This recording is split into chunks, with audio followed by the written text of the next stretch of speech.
എന്താണ് കൊടുവള്ളിക്കാരോട് പറയാനുള്ളത്? ഇത് കൊടുവള്ളിയിലുള്ള ഏതോ ബിഗ് ബോസ് ആണല്ലോ. എക്സൈസ്മെന്റിലാണോ? അതെ, ഇത് സുരേഷ് ഗോപി സാറോ? അനീഷുമായുള്ള വിവാഹം ഉറപ്പിച്ചോ?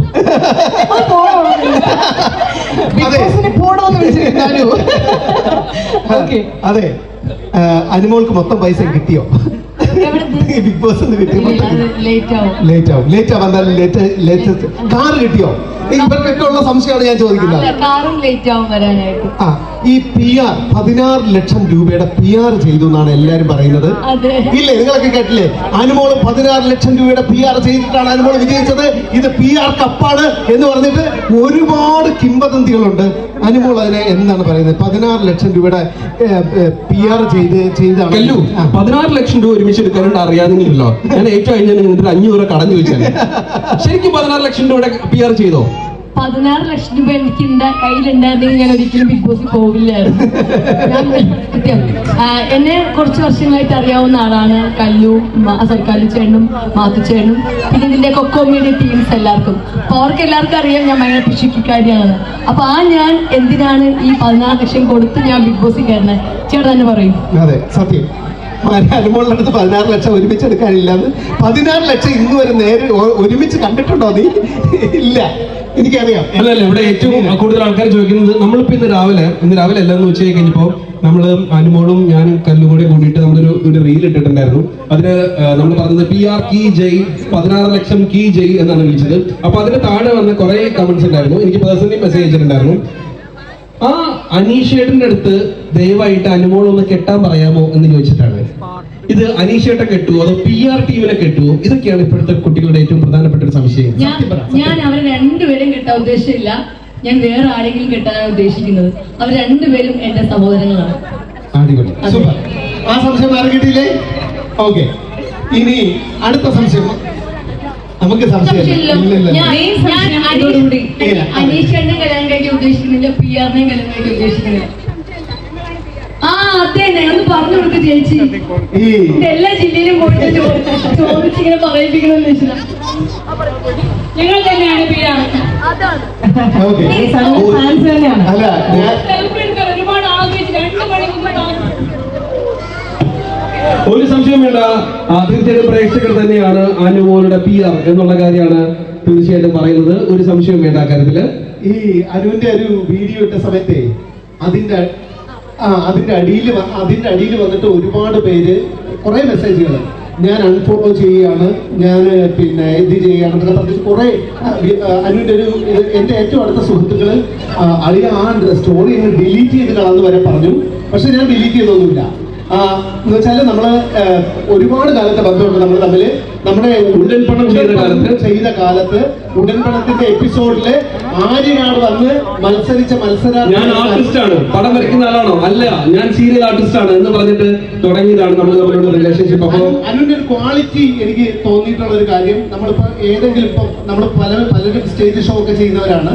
അനുവിന് കാറുള്ള സമയത്ത് അനു കാറിലാണ് വരുന്നതെങ്കിൽ നമ്മളോടൊക്കെ ചോദിക്കും, ചേട്ടാ ട്രിവാൻഡ്രത്തേക്കാണ് വരുന്നത്, ചേട്ടാ എന്റെ കൂടെ വരുന്നോ, സീറ്റ് ഉണ്ട് എന്നൊക്കെ പറഞ്ഞിട്ട് നമ്മളെ ഏറ്റവും കംഫർട്ടബിൾ ആക്കുന്ന ഒരാളാണ്. എന്ന് വെച്ചാൽ നമ്മൾ അങ്ങോട്ടേക്ക് എന്തെങ്കിലും ട്രബിളിൽ നിൽക്കുകയാണോ എന്നൊക്കെ എപ്പോഴും അന്വേഷിക്കുന്ന ഒരു കോ ആർട്ടിസ്റ്റാണ് അനുമോളെ.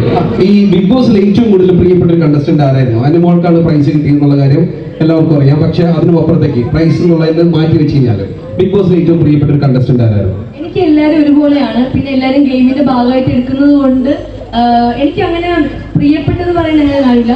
എല്ലാവരും ഒരുപോലെ കാണുന്നത്. പക്ഷെ ഇപ്പോ റീസെന്റ് നമ്മുടെ ബിഗ് ബോസ് ഹൗസ് എന്ന് പറയുമ്പോൾ ഒരു വീടാണ്. വീട്ടിലെന്ന് പറയുമ്പോൾ അങ്ങോട്ടും ഇങ്ങോട്ടും വഴക്കും ഉണ്ടാവാറുണ്ട്. പിന്നെ എല്ലാവരും ഗെയിമായിട്ടാണ് എടുക്കുന്നത്. അപ്പൊ അങ്ങോട്ടും വഴക്കും ഈ പറയുന്ന സൗഹൃദം എല്ലാം ഉണ്ടാവാറുണ്ട്.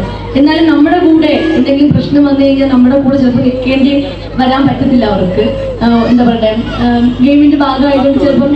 അതെ, അപ്പം അങ്ങനെ നോക്കുകയാണെങ്കിൽ ഇപ്പൊ ലാസ്റ്റ് നിമിഷത്തില് എന്റെ കൂടെ നിന്നിട്ടുണ്ടായിരുന്നത് എനിക്ക് ലക്ഷ്മി, മസ്താനി, പ്രവീൺ, ഒനിലേട്ടൻ, അഭിലാഷ് ഇവരൊക്കെ ആയിരുന്നു.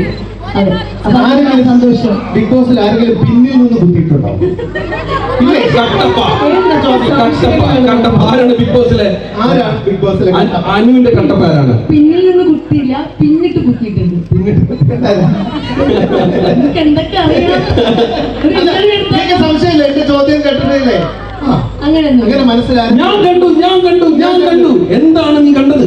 അല്ല, എല്ലാം ഞാൻ ഗെയിമിന്റെ ഭാഗമായിട്ട് എടുക്കുന്നു. ഞാൻ അവിടെ എല്ലാം അവിടെ വെച്ച് മറന്നിട്ട് പോകുന്നതാണ്, കളഞ്ഞിട്ട് പോകുന്നതാണ്. Okay. അതുകൊണ്ട് ഞാൻ വീട്ടിൽ പോയില്ല. ഞാനൊന്ന് ചോദിക്കട്ടെ, നമ്മൾ ഇതുവരെ 100 ദിവസം നമ്മുടെ വീട്ടിൽ നിന്ന് മാറി നിന്നിട്ടില്ല, ഫോൺ മാറ്റി വെച്ച് 100 ദിവസം നിന്നിട്ടില്ല, അറിഞ്ഞുകൂടാത്ത ആൾക്കാരുടെ കൂടെ 100 ദിവസത്തെ എക്സ്പീരിയൻസ് ഉണ്ടായിരുന്നു. 100 ദിവസം ഞാൻ ഫോണിന്റെ ഭയങ്കര അഡിക്റ്റ് ആണ്. എനിക്ക് ഫോണിലാണ്ട് ജീവിക്കാൻ പറ്റില്ല, അങ്ങനെയാണ്. പക്ഷെ അവിടെ ചെന്ന് കയറിയപ്പോൾ നമുക്ക് അറിയാത്ത ഒത്തിരി പേരുണ്ട്, ആർട്ടിസ്റ്റുകളും അല്ലാത്ത ഈ പറയുന്ന കണ്ടസ്റ്റൻസ് എല്ലാവരും ഉണ്ടായിരുന്നു. അപ്പൊ അവരായിട്ട് പരിചയപ്പെട്ട് മുന്നിൽ വന്നപ്പോൾ ഈ ഫോണൊക്കെ ഞങ്ങൾ തനിയെ മറന്നു, എല്ലാവരും മറന്നിട്ടുണ്ടായിരുന്നു. പിന്നെ ടാസ്കും ഓരോ ആക്ടിവിറ്റി കാര്യങ്ങൾ തരുമ്പോൾ തന്നെ നമ്മൾ പിന്നെ ഫോണൊന്നും ശ്രദ്ധിക്കുന്നില്ല. എനിക്ക് അങ്ങനെ ഫോണിലൊന്നും ശ്രദ്ധയൊന്നും ഉണ്ടായിരുന്നില്ല. പിന്നെ ഫുൾ ടെൻഷനായിരുന്നു, അടി വഴക്ക് അങ്ങനെയൊക്കെയായിരുന്നു. ഏറ്റവും പെയിൻഫുൾ ആയിട്ട് തോന്നിയ ഒരു അനുഭവം എന്താണ്? ഏറ്റവും പെയിൻഫുൾ ആയിട്ട് സീരിയസ് എപ്പോഴും തോന്നുന്നുണ്ട്, എപ്പോഴും ഓരോ അനു കാര്യം എപ്പോഴും പെട്ടെന്ന് കരയുന്ന ഒരാൾ കൂടിയാണല്ലോ. ഏറ്റവും കൂടുതൽ വേദനിച്ച് കരഞ്ഞ ഒരു സിറ്റുവേഷൻ എന്തായിരിക്കും? അങ്ങനെ നോക്കിയാൽ ഞാൻ 100 ദിവസം എടുത്ത് 100 ദിവസം ഞാൻ കരയാറുണ്ട്.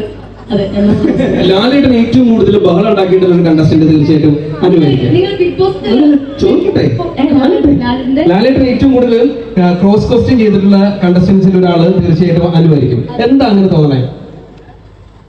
എന്താ പറയണ്ടേ, സ്നേഹമുള്ളതാണ് പുള്ളി ഇതേ പറയുന്ന പോലെ വഴക്ക് പറയുന്നത്. അപ്പൊ ഞാൻ ആ ഒരു സെൻസിൽ എടുത്തിട്ടുണ്ട്. ശരിക്കും അതൊരു ഗെയിമിന്റെ ഭാഗമായിട്ട് ലാലേട്ടൻ തന്നെ ഉറപ്പായിട്ടും ഞാൻ പുറത്തിറങ്ങിയ ശേഷമാണ് അമ്മയും ചേച്ചിയും എന്റെ ഫ്രണ്ട്സും റിലേറ്റീവ്സും എല്ലാരും പറയുന്നത് അത് നിന്റെ ഭാഗത്ത് തെറ്റില്ലാത്തതുകൊണ്ടാണ് പുള്ളി ആ ഗെയിമായിട്ട് എടുത്തിട്ട് നിന്നെ വഴക്ക് പറയുന്നത്. അപ്പൊ ആ ടൈമിൽ ഞാൻ വിചാരിച്ചു എന്താ ഞാൻ തെറ്റിച്ചത്, എന്റെ വഴക്ക് പറയുന്നത്. പക്ഷെ അത് പിന്നെ മനസ്സിലായത് അത് ഇഷ്ടമുള്ളതുകൊണ്ടാണ് പുറത്ത്, അതായത് എനിക്ക് ഡൗട്ട് തോന്നാതിരിക്കാൻ വേണ്ടിയിട്ടാണ് വഴക്ക് പറയുന്നത്. ഇതിൽ തീർച്ചയായിട്ടും കൂടുതൽ കാണുന്ന പ്രേക്ഷകർക്ക് അറിയാം എല്ലാം. നിങ്ങൾക്ക് ലൈവ് കാണുന്നവരുണ്ടായിരിക്കും, ടിവിയിൽ ഈ പറയുന്ന പോലെ 1 hour ഷോ കാണുന്നവരുണ്ടായിരിക്കാം. അപ്പൊ എനിക്ക് തോന്നുന്നു ലൈവ് കാണുന്നവർക്കായിരിക്കും കുറച്ചും കൂടെ പ്രോഗ്രാമിനെ പറ്റി കുറച്ച് ധാരണ ഉള്ളതെന്ന് തോന്നുന്നു, അല്ലേ? ഇനി നിങ്ങളോട് ഞാനൊരു ചോദ്യം ചോദിക്കട്ടെ.